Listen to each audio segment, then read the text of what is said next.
Party ने तय किया था, उस नए साल पर पहला संकल्प था कि उत्तर प्रदेश में 300 यूनिट फ्री बिजली दी जाएगी और साथ ही साथ किसान के लिए सिंचाई मुफ्त होगी।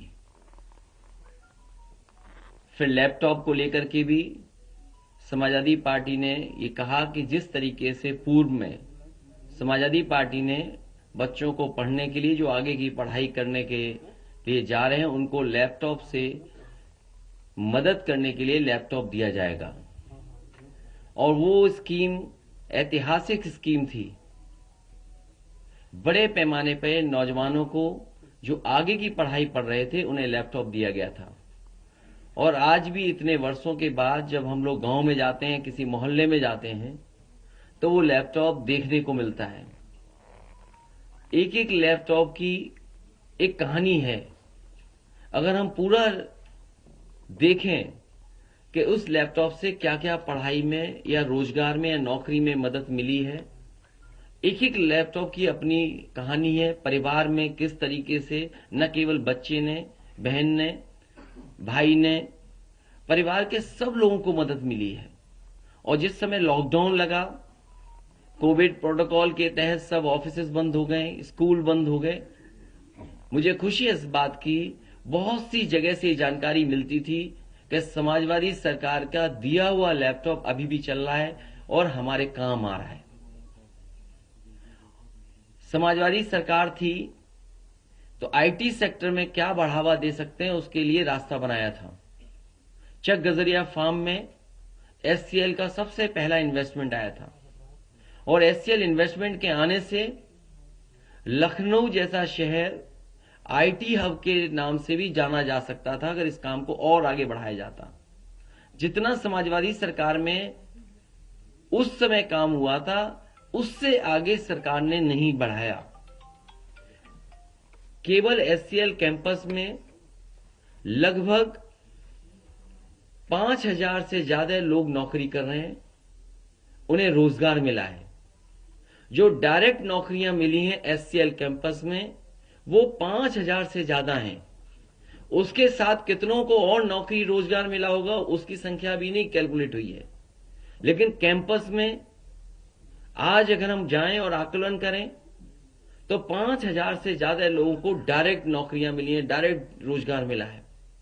और ये क्वालिटी नौकरी है, क्वालिटी जॉब है, प्रोफेशनल्स हैं इसमें, और जिसमें बड़ी संख्या में इंजीनियर्स हैं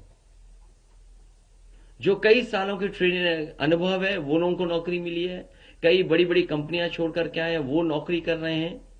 और जिसमें इंजीनियरिंग पास वाले बच्चे जो आज हैं उसमें वो लगभग 3500 हैं जिन्होंने बीटेक की डिग्री हासिल की है, वो नौकरी कर रहे हैं। और इसके साथ साथ खुशी ये है कि जिले के आसपास के जो बच्चे हैं उनको भी नौकरी मिली है, चाहे वो लखनऊ हो, हरदोई हो, बाराबंकी हो। और इसके साथ साथ 12th पास कर करके जो आज कोर्सेज हैं जिससे वो नौकरी और रोजगार मिल सकता है, वो भी 12th पास करने वालों को ट्रेनिंग मिलती है, ऑन जॉब ट्रेनिंग है। और उसके बाद ट्रेनिंग के बाद उन्हें नौकरी मिलना, ये एचसीएल कैंपस केवल एग्जाम्पल है। और मैंने कई और जो उदाहरण भी दिए समाजवादी सरकार में जिसमें नौकरी मिली है, रोजगार मिला है लोगों को। इसलिए आज जब 22 तारीख है और समाजवादी पार्टी का जो नारा रहा 22 में 22 किल, नौकरी रोजगार संकल्प श्रृंखला में प्रथम संकल्प आईटी सेक्टर में, ये अभी सरकारी नौकरियों में कितने रिक्त पद हैं, पुलिस में कितनी भर्ती हो सकती है, वन विभाग में कितनी हो सकती है, या और जगह सरकारी नौकरियों की बात नहीं कर रहा हूं मैं अभी, गैर सरकारी और कितनी नौकरियां आएंगी उसकी बात नहीं कर रहा मैं, और सेक्टर्स की बात नहीं कर रहा।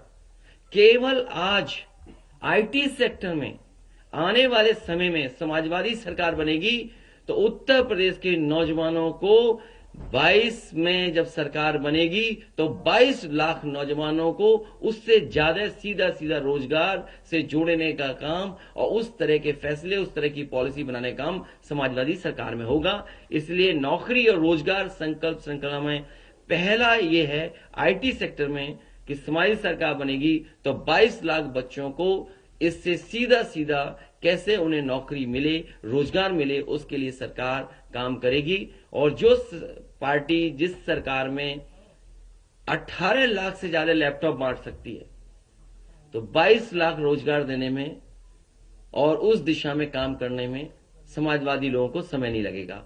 इसलिए 22 का रोजगार के लिए, आईटी सेक्टर के लिए केवल पहला संकल्प है कि 22 लाख नौजवानों को जो प्रोफेशनल होंगे, क्वालिटी जॉब होगा, एजुकेशन जो कर क्या इंजीनियरिंग करें, उनको नौकरी देने, रोजगार देने का काम हमारी सरकार में होगा, उस दिशा में काम करेंगे।